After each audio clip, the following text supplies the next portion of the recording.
چی ریسک رسانی تو خدا بود، لیکن من همون ملائکه بودم که او رزق به تو می آوردم می رساندم. فطلبت الارض شرقا و غربا فما وجدت من رزقك لقمه.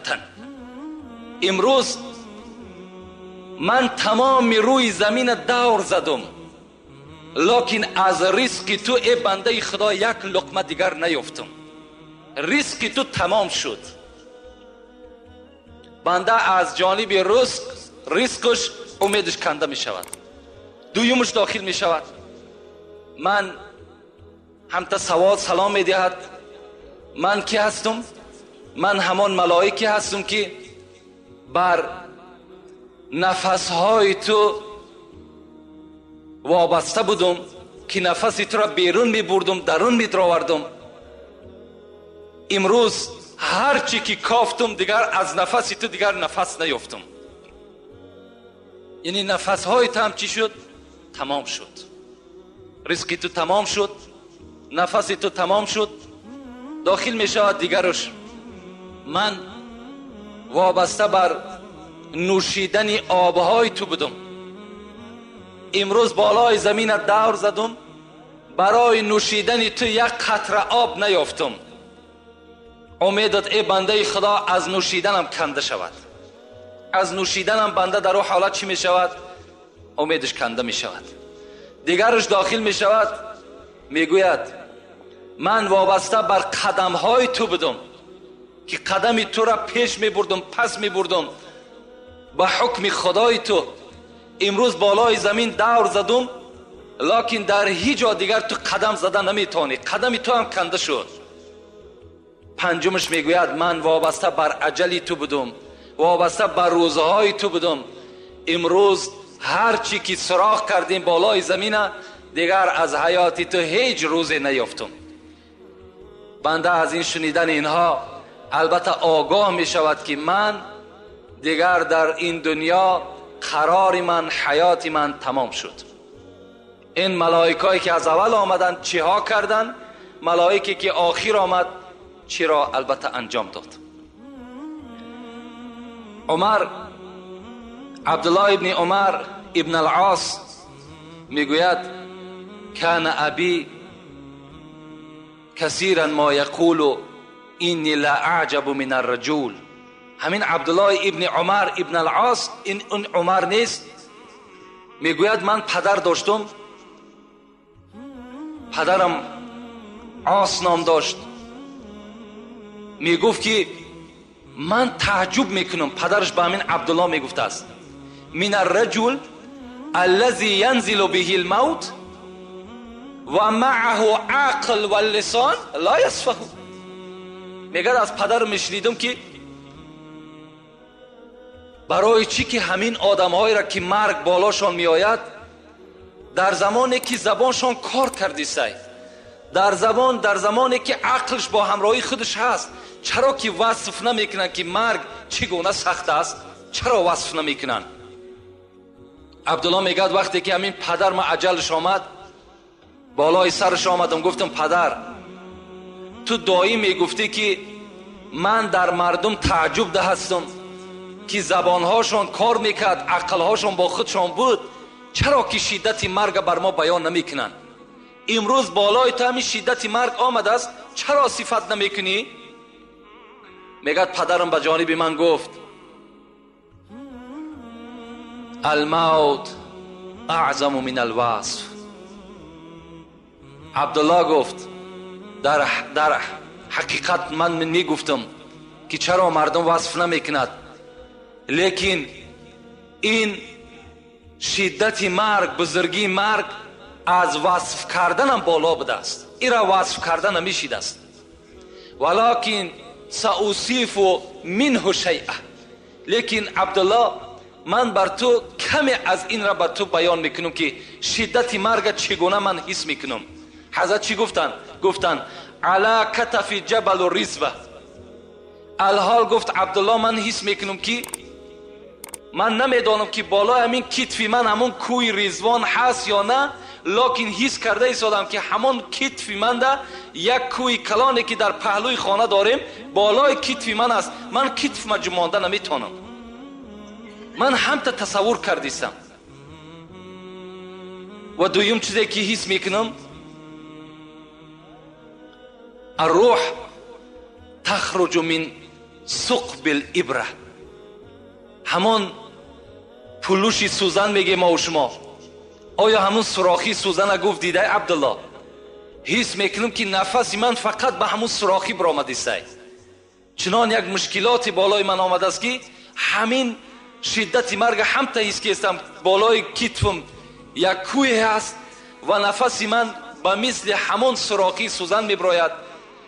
و فی جوفی، در شکمم باشد، شوکت اوسج، در داخل همین روده های من حس میکنم که بوته خار مرغلان داخل است که هر یک رگ مرا او میخلاند. همچنان گو حس میکنم. و دیگر وصفی که بر تو کنم گو عبدالله این است که من در همین زمینی که خوابم، الحال زمین آسمان در بالای من نزدیک آمده است. فکر میکنم که بین این الحال من جقیده میشم. آیا همتا هست؟ عبدالله که میفهمید اینها یعنی الکی در بگیم یک خیالات این بنده، الکی در روح این بنده گذشته سای. خدا همتا شدت مرگ به بنده همتا ایشان میتد، اگرچه چشم انسان او را نمیبیند. اینا البته شدت مرگ هستند، شدت موت هستند. مرگ البته آمدنی هست، در آمدن مرگ هیچ شک و شبهه‌ای نیست. شاعر عرب میگه الموت یأتی بغتة، مرگ ناگهان به سر بنده مؤمن می آید.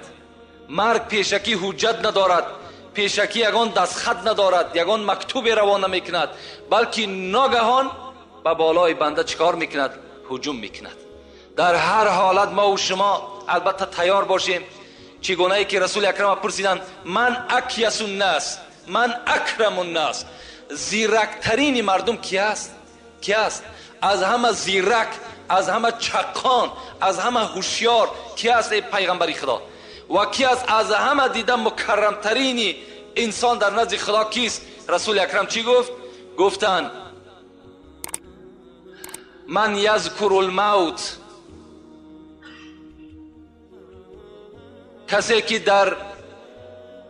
کسی که زیاد ذکر میکند موت را، کسی که بسیار به یاد خود میارد موت را. و اشدوهم استعدادا له، و از همه زیرکترین، از همه هوشیارترین بنده همونی است که اولا دائما در یاد مرگ است و دویم این که برای روز مرگش فقط توشه ذخیرت میکند، فقط جمع میکند، عبادت، کارهای نیک جمع میکند تا که او یقین میداند که روز از روزها این دنیا را البته میگذرد. افسوس میخوریم دیگر فایده ما نمیکند.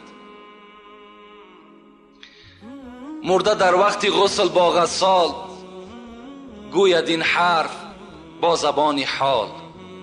وقتی مرده را میگه بالای همون تخته در راست میکنند برای شستن، همون مرده میگه یک صدای دارد که صدای او را انسان نمیشنود. لیکن او چی میگوید؟ مرده در وقت غسل با غسال گوید این حرف با زبان حال. بود مثل تو تر و تازه، قوت داشتم به اندازه. همراه جسم بود جان من، مدت گفتم این و وان من. در محلی که کردم و گفتم بود فکرم عیالم و جفتم. تا که گشتم خراب و بیچاره، ناتوان حال زرد رخساره. حضرت میگه به سوی همون غسال همین گپا را میگفت است که ای غسال من هم مثل تو تر و تازه بودم، من هم مثل تو قوت داشتم، مثل تو حرکت کننده بودم.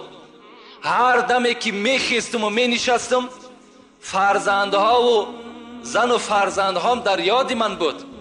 حتی چنان مهنت زحمت برای من فرزند کودکان کردم که این چهره زردی که از من میبینی همه این برای فرزند زن است. مهنت ها میکردم. لکن امروز چیکار کنم که مرگ بالای من آمد و مرا بالا برای شستن آماده کردن. من خود دیگه غیرتی ندارم که بدن خود ما بشم. میروم برای زیمو باریک، در دوام میگفته است میروم برای زیمو باریک، میدرایم به خانه تاریک. البته راه میرم که خیلی راه باریک است. خانه داخل میشم که هیچ روشنی ندارد. روشنی گور چی است؟ قرائت قرآن است. روشنی گور چی است؟ نماز با جماعت است. روشنی گور چی است؟ ترس خدا است. میروم برای زیمو باریک، میدرایم به خانه تاریک. این همه در مقام میماند، سر تنها میفرستاند. همه آن چیزایی که من در دنیا ذخیره کردم، همه آن چیزایی را که من توپ کرده جمع کردم، همه این در مقام میماند، سر تنها میفرستاند. سر تنهای مرا میفرستاند. در دوام گفت آنچه بگذشت وقتی جان دادن، شرح آن را خدای داند من. آن چیزی که وقتی جان دادن من گذشت، ای را بجز خدا و بجز من دیگر هیچ وصف کردنش ناممکن است.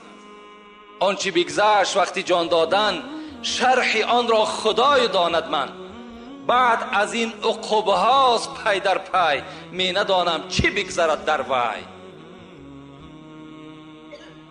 بعد این جان دادن من میدانم که چند عقوبه های دیگر، عذاب گور است، سوال منکر و نکیر است، گذشتن پول صراط است، دادن نامه اعمال است. آیا اینهاش چگونه بر بالای من میامه باشد؟ اینش من نمیدانم. حضرت در آخر ما و شما را همان مرده نصیحت میکند. زنده ها که نصیحت دارند، مرده بر ما و شما چی میگوید؟ گوش باید بشنود این را. برای این سخنهایی که میگیم، برای این گوش انسانی در کار، گوش عاقلی در کار، گوش آدمی در کار که این گپ در اصل قبول کند. گوش باید که بشنود این را، بکند فکر جان شیرین را. برای این سخنها گوش در کار. گوش سر با جمله حیوان همدم است، گوش دل مخصوص نسل آدم است. برای این سخنها گوش دل لازم. گوش باید که بشنود این را، بکند فکر جان شیرین را. چشم باید عبرتش بیند، بر سر جاده عمل شیند. با چشم میبینی مرده را میشوی، با چشم میبینی تابوت را میبرداری، با چشم میبینی برده را در لحد جا میکنی، لکن تعجب آور است که خود عبرت نمیگیری. خود به خود نمیای که فردا من هم داخل این قبر هستم، من هم البته یک مردشوی را بهر من میکابند. این شب به یاد ما و شما نمیآید. چشم باید عبرتش بیند، بر سر جاده عمل شیند. عقل باید کار فرماید، مرده را بیند و به خود آید. حضرت میگد مرده را که دیدین به خود بیاین. همون خود مرگ است. اون حالی که او برادر گرفتار است، او را مرگ هم کرده است. من بر شما نمیگم که تمنای مرگ کنید، زیرا ابو هریره روایت میکند، حدیث پیغمبر خدا را رسول الله گفته است لا یتمنى احدکم الموت. امتان من، شما مرگ آرزو نکنین. نگین که خدایا مرا تیزتر از دنیا ببر. ایرا نگین که شما گناهکار میشین. نگین که خدایا مرا تیزتر از دنیا ببر. برای چی؟ برای این است که رسول الله میگد که لعلکم یزداد، اما محسنا لعلکم یزداد. اگر تو آدم نیکوکار باشی شاید نیکیت زیاد شود. و این کان مسیئا، اگر تو گناهکار باشی لعلکم یستعتبه، شاید که تو توبه کنی و به سوی خدا باز بگردی. از این خاطر گفت شما مرگ هیچگاه افسوسش نخورین، هیچگاه تمنا نکنین، لکن استعید للموت قبل نزول الموت. پیش از مرگ آمدن شما حتمی برای مرگ برای خودتان آماده داشته باشین. باید که تیار باشین. شما فکر نکنین الحمدلله که امروز نوابسته من بدانم که آدمی در زینه پست از دنیا میگذرد و مالدار و دولتدار و منصبدار نمیگذرد، این برای ما و شما یک افسوس است. لیکن همه میگذرد. در دنیا هیچ کس ابدی نمیماند. همه مورد سوال در نزد خدا با قرار میگیرد.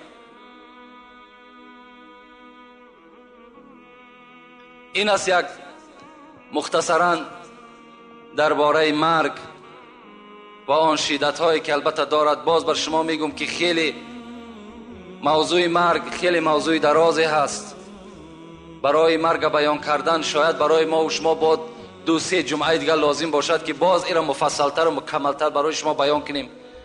لیکن البته برای آدم عاقل باز گشته میگیم که همین تابوت هایی که از پی شما میگذرد همین خود همش موعظه هست، همین خود خبردار کردن است که ای انسان تیاری خطه ببین که فردا نوبت تو هست.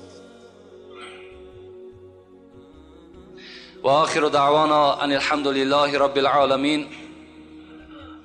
پروردگارا از ثواب و از اجرهایی که در این موعظه موجود است، خدایا بر این گوش کننده ها و بر رسانه